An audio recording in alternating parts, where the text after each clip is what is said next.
Alright, so what happens when you and 4 friends are in the woods and you get stuck between 2 Bigfoot and one of them's not happy? Stay around to find out.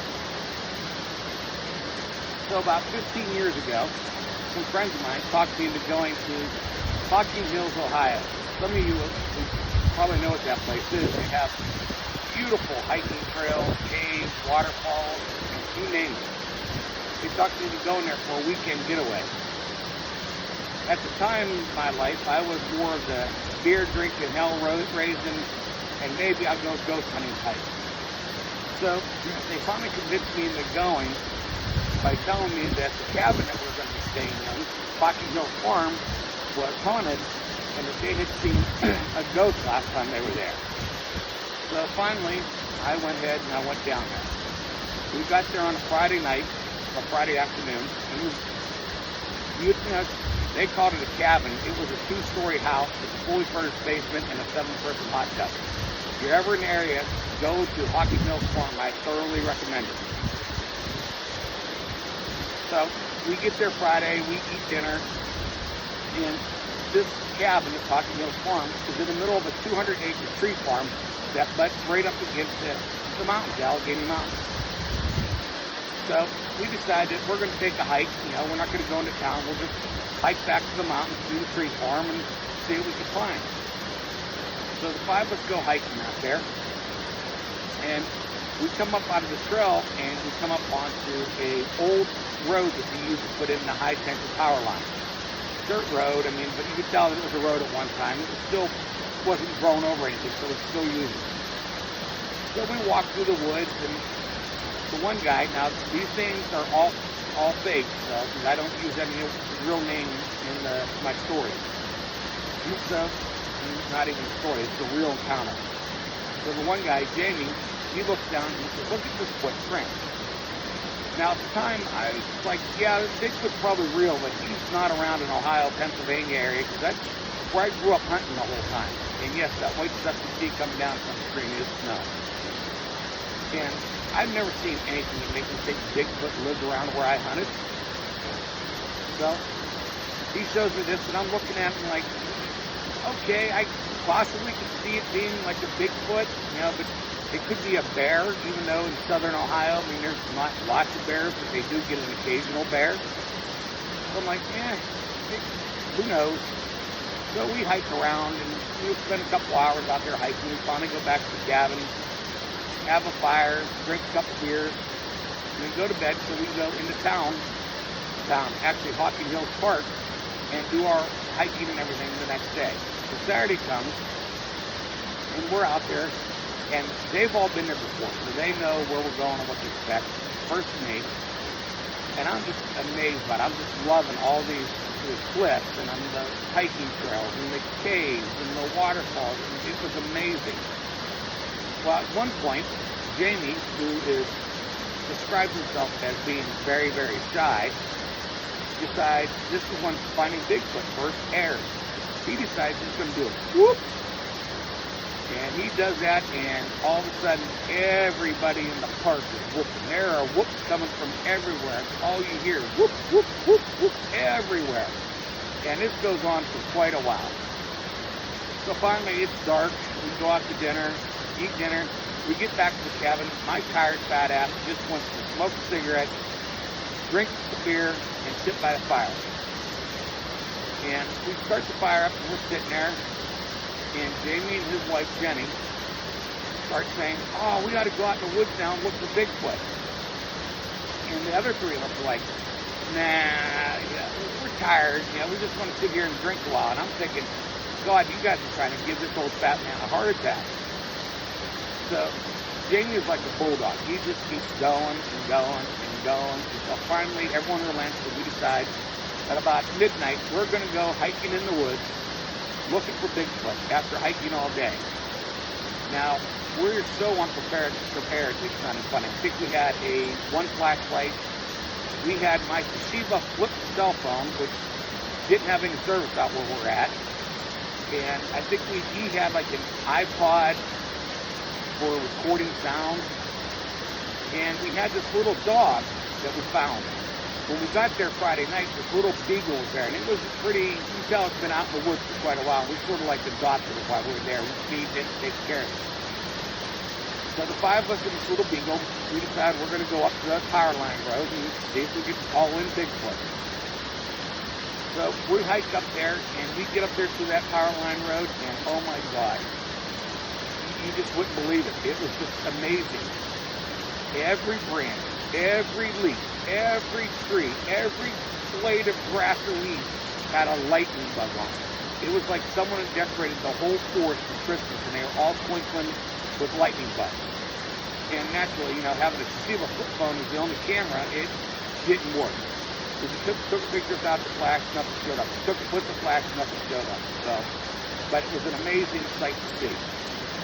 So, myself and this other guy, Todd, decided that we're going to go ahead and we're going to tell him to go ahead and do his, you know, whoops in his tree knocks and see what happens. So he does a whoop, nothing happens. He does a tree knock, nothing happens. And we wait there for a while, and we're like, okay, let's go back home. And he's like, no, let's go further in the woods. I'm like, oh, you guys are trying to kill me. All right, we'll go further in the woods. So we go down this road a ways, and we get to a spot where you look straight ahead, there's a swamp. And the full moon is on the other side of the swamp. When you go behind us, there is a 30-foot drop-off cliff. As soon as you get over the road, there's like 4 or 5 feet, and it goes right down the cliff. So we're like, all right, this is as good a spot as any. So we tell him, go ahead, do one of your tree knocks. So he goes, and we get almost immediately. Now Todd and I look at each other, and we're like, that doesn't mean anything. That could be anything at all. That could be a branch fell out of a tree, a squirrel dropped a nut, a deer walking through and hit its antlers. There's a million things that could be. That doesn't prove anything. So then I go, do 2. So he goes, now he's not using his hands, he's using a stick hitting a tree. And immediately we get back. Now my brain is starting to spin a little. Just a little coincidental here. I mean, 1 and 1 is good. 2 and 2, the things weren't adding up, you know. So we say, go ahead and do a whoop. So we go whoop. And then we get whoop right back. Now, I'm just like blown away. I just don't know what to do at this point.